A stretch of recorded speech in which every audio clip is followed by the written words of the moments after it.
Thank you for staying with us. 5 days to Christmas, and many Nigerians are doing last-minute shopping and traveling to their holiday destinations to properly settle in for the season.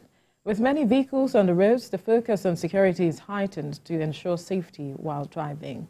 According to the Inspector General of Police, Kayode Egbetokun, who held a meeting with the Commissioners of Police and other tactical commanders, he says, quote, all hands must be on deck to provide adequate security for all and sundry in Nigeria, end quote.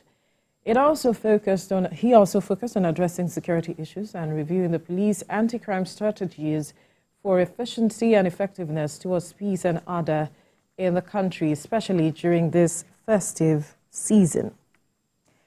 Well, joining us via Zoom from the UK is a UK-based security expert, Femi Aratokunwale. Good morning. Thank you for joining us. Good morning, Veronica, and good morning for having me. Good morning, Nigerians. Compliments of the season, by the way. Compliments of the season to you too. Well, security agencies are coming together to ensure that there is adequate security for this festive period. When you look at the peculiarities of our country, what would you say would be adequate enough to ensure the protection of lives and property at this time? That's a very good question. And I think a lot of people, a lot of Nigerians, both those home and those abroad, are actually asking and, getting so worried about certain aspects of security challenges and issues we have in Nigeria today.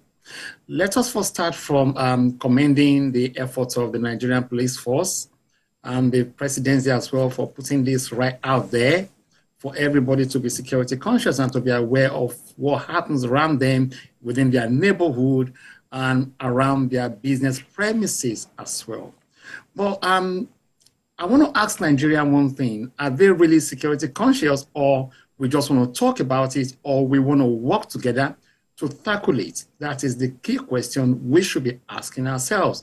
Do we need just to only leave it to the hands of the police only, or we have to support the police as well and support all other security agencies and other security experts to see how we can actually mitigate the threat of security and its challenges in Nigeria today? Those are the key things we need to be asking ourselves. And having said this, and I will repeat again, having said this, are we actually working and talking together with certain people? Are we actually working and talking together with certain people together in terms of who are those that we want to work with? Are we working alongside with them, or are we not? So these are key things we should be talking about today. National Union of Road Transport Workers are key people we should be talking to, because they're going to be transporting a lot of people from one destination to the other, and they have a lot of route and road ideas about where we have challenges. So is the police talking with them? Is the police getting them involved in bringing down this menace of road rage and road insecurity as we speak today? Well, so looking at the way people go about the Yuletide season, they involve in a lot of activities, festivities, etc. The police have been talking tough, before this year, several years in and out. They've been saying that they've placed a ban on fireworks, even street carnivals, as they did say in Osun State this year. What do you think? What role do you think this plays in affecting the security of the nation during this season? You see, you can't just say you want to ban certain activities, because of insecurity. Festive period, Christmas period, any other festival period in Nigeria should be a time for people to be happy, should be a time for people to come together and discuss how they can harmonize and, bring peace into the community. But banning certain activities shouldn't be the case. Rather, looking into such activities and looking into what might cause problem within these activities should be discussed. Banning activities is not the best for me, but as I've said to you, talking tough about certain things and putting people in position of responsibilities should be the key things they should be talking about. Who are the people they should be talking to in terms of responsibilities? The chiefs, the obas, should be part of those we will be talking with. But are we doing all this? I don't know. I am presently not in the country, but I can assure you the young and the interior minister so much and can equally do a whole lot in bringing so many things down. This is exactly my point today. Having said this again, and I will repeat it, what about our nightclubs, our eatery places? What kind of activities, what kind of drinks and food are we eating? Are we actually in line with the healthcare sector to get ready for any emergencies at all? So we're not just talking about the security challenges, we should be looking into the health challenges as well that this Christmas and this festive period is going to bring to everybody at once.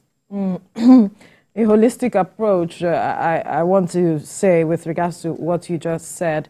But taking you back to what Ibrahim mentioned about fireworks and all of it, as much as the government had said they're placing a ban on that, over the years we have still seen them, seen people, using those fireworks as part of their celebration. And I'm wondering from your perspective why you think it has not been effective with regards to the implementation of policies such as this. You had said it is not ideal to go straight on to say that they are banning this, but I believe the police might have their reasons why they went ahead to say that. So my question is, why hasn't it been effective from your perspective? Well, why things are probably not effective certainly is because when you want to stop some activities, you have to go into consultation with this, how do I put it, the actors themselves or the people actually organizing this. And you need to let them understand why such activities are going to be put on hold. Don't let me use the word ban, but put on hold for certain reasons. And the reasons has got to be well justified why they have to do it. But if all this are not said well, it's going to take a very long time for us to have an understanding in terms of why certain things are being put on hold in Nigeria. So the understanding of the police to the community to other members of the public is key when it comes to certain activities not taking place within our community. Do not forget we have a culture. And part of our culture in Nigeria today is all about bringing happiness and putting smiles on people's faces. So if we take that away, with the present economic situation we have in Nigeria today, how do you want people to feel or react? The only time people can be happy these days, from what I can see, is festive period. So which other day are you going to make it happen for them? So police and the security agencies, the NSA and the Interior Minister must come together and have a subtle way of talking about this rather than just saying, you know what, we're putting a hold on certain activities. It's not going to work. And it's not going to go down well with whoever is bringing that on board. Remember, we're going to be having almost a week-long time activity in Nigeria. We are happy people, so how do you want people to be happy if they can't even go out or do certain things within their area? Take, for example, Lagos State used to have the Fancy Carnival and all the rest. In Calabar, they have this Calabar Carnival as well. So in other places, there will be so many activities going on. So how many activities are you going to ban within this period is my question. How many nightclubs are you going to close down? Or rather, let us put some measures, as in control measures in place whereby we can check and see what is what. The ones we're going to give assurance and orders to carry on has got to be well controlled by our security agencies across board in Nigeria. That should be my own idea, and that should be the way it should go. Well, I think so. Right. The police if they can listen to what I'm saying, I'll be fine. Absolutely. The police have actually also said that they will deploy their personnel, to every nook and cranny crannies in Federal Capital Territory and some other parts of the country, especially going to churches and places where special programs will be going on for this season. We understand when police make deployments during elections, during special seasons.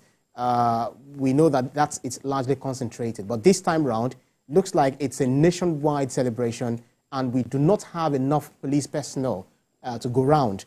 How effective do you feel this deployment will be for this season? Yeah, thank you so much for this question you just asked me. And again, is going to break me down to elaborate more on the need for other security agencies to collaborate with the Nigerian police, but it's so hard for me, and so I don't know what to, I don't want to use any funny words, but let me use it this way. It's annoying when you see our police officers telling us that they cannot work with other security agencies. Why? You need them, we need us as well. So an inter-communication skills and inter-changing of ideas is key right now in Nigeria, because we have shortage of police personnel. We can't deploy everybody on the street, or probably to all churches or to all mosques. The question is this: those in the churches, those within the mosque, and those within the community, how many security operators do they have? Why can't we just look for a way to bring them together, have a contingency plan that would definitely work, not only for the festive period, but that would be a long-term period. We don't need to look at the short term, because what the police seems to be looking at is the short term. But what I think they should be looking at for right now should be the long-term solution to bringing down or mitigating threats within our community. All right, we need to quickly go on a break. When